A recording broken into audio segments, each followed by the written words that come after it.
What was that? That was the introduction to my show. What show? The show that I made. What show are you talking about? I am talking about my show.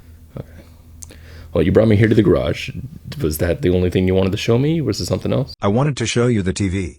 Hello, TV. Hello, Joe. Please introduce yourself to Devon. Hello, Devon. I am TV. What did you do? I did not do anything. Joe, why is the TV talking to me? Oh. Yes, I did that. This is the cognitive human-like AI television with game programming technology. How did you... I am connected to the TV's network. That doesn't make any sense. Oh. Okay, well, what can this do? The cognitive human-like AI television with game programming technology. It can create video essays, specifically on video games. Really? Yes.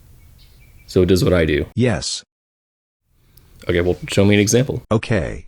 TV, please create a video essay on a video game. In recent years, video game has become a cultural phenomenon, captivating audience. Stop. Why did you stop the essay? That is not what I do. Oh, I did not give any parameters.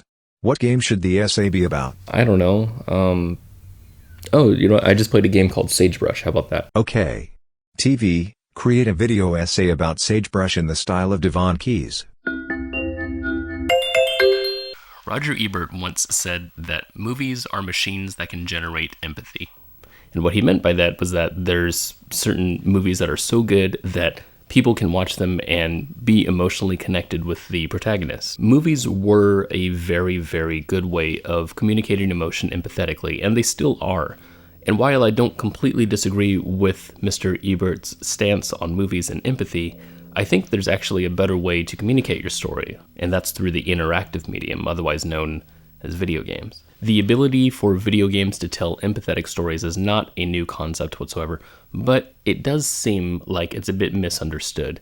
There's a lot of people that create stories in their video games that are strictly sympathetic. Games like The Last of Us, Detroit Become Human, Firewatch, or Sagebrush. Games that are very intense, very emotional, but strictly sympathetic. And while there is absolutely nothing wrong with sympathetic stories, a story can be much stronger if you could use empathy. The difference between sympathy and empathy is that empathy leaves us with a feeling.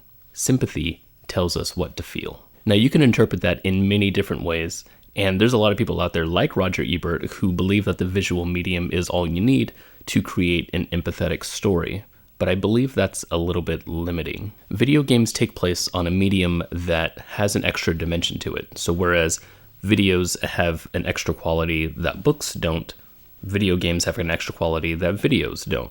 Interactivity. And this always got me really excited about telling stories in the interactive space because you're telling stories revolved around the choices that the player makes. You're telling a story about them, using empathy as a mechanic. Interaction itself is largely ignored when it comes to storytelling in video games, and it's kind of unfortunate that the more video games and technology have progressed, the more developers have decided to put more effort into the visuals and make their stories more sympathetic. But it's been proven time and time again that video games can communicate complex emotions and situations without having visuals attached. If they couldn't, then they would have died way back in the, 8-bit era. Nobody would have cared about stories like Aerith in Final Fantasy or Samus Aran in Metroid.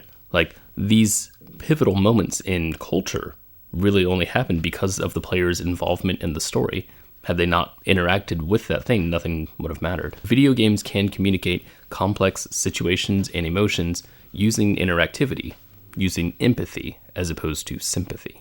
But unfortunately, sympathy does seem to be the go-to experience in video game stories. For example, Sagebrush. Sagebrush is described as a first-person narrative adventure about exploring the compound of an apocalyptic millennialist cult in remote New Mexico years after all of them collectively took their lives in a mass suicide event. The game is really dark and tells really heartbreaking stories, and if you're into that kind of stuff, I'd recommend playing it before we get into this video because I'm going to be spoiling some of the experience here. This game popped out to me because it felt really immersive, but also because it was really annoying. Because at the end of the game, it took away the empathy that I felt in the beginning and replaced it with sympathy, which I felt like just drained the game of any depth. From the very beginning of the game's very immersive. which is like all first-person puzzle games, the immersion is immediate. Anytime that you come across a problem, you need to solve it. You know, you need to figure out the puzzles, you need to figure out the mystery, everything you are doing because, well, you're the one who's curious about this whole thing. Everything's based on you. It's your story. But at the same time, there's another story happening here, and it's the story of Lillian, the character you're playing as. All the time in narrative games, you have two different narrative threads. You have the player's story, and you have the character's story. And the thing that annoys me the most is when narrative games treat these two threads as if they're the same experience, because they're not the same experience. They can be, and they should be, in order to communicate empathy, but typically they're not. In Sagebrush, the player's narrative thread begins at the very beginning, where they break into the compound and they start discovering a bunch of clues. The story that happens to the player is one of fascination, it's discovery, and it's a bit shallow, but it is the player's own story. However, the character's narrative thread is one of Lillian, who you're playing as, and she's an ex-cult member who's coming back to face her guilt. Her story is much more interesting, yeah, but it's entirely separate from the player's. And this wouldn't bother me so much, except at the end of the game treats you as if you are Lillian, and it makes it seem as if it disregards the player's journey completely. In the game, you come to a part where you read a journal, and the journal calls you a coward, as if you did something.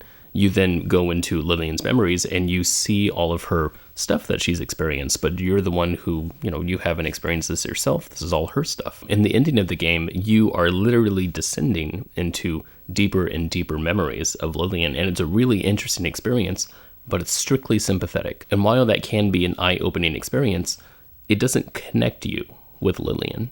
It doesn't make you feel the way she feels. If you had a more direct connection where you could feel exactly what Lillian is feeling, I think it would have a much more profound effect. And I know in this context, this is probably not something we want to communicate empathetically because these are traumatic events that we're seeing. But I think it's important to know sympathy reminds us that we are not another person, that we are separate from the other people.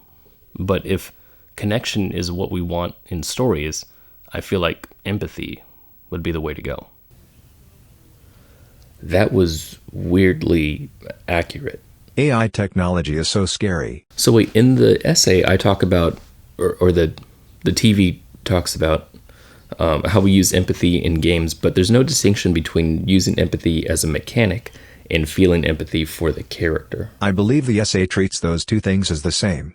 Using empathy for the character as a mechanic in the game. But when you're feeling empathy for another person, you're living life from their perspective. Isn't that what you're doing in Sagebrush? The essay refers to that experience as sympathy. Oh, okay. So the story would have been deeper if I maintained an empathetic mechanic throughout the whole game. That is what the essay said. Okay, that was a bit confusing. Yes, it emulated your style very well.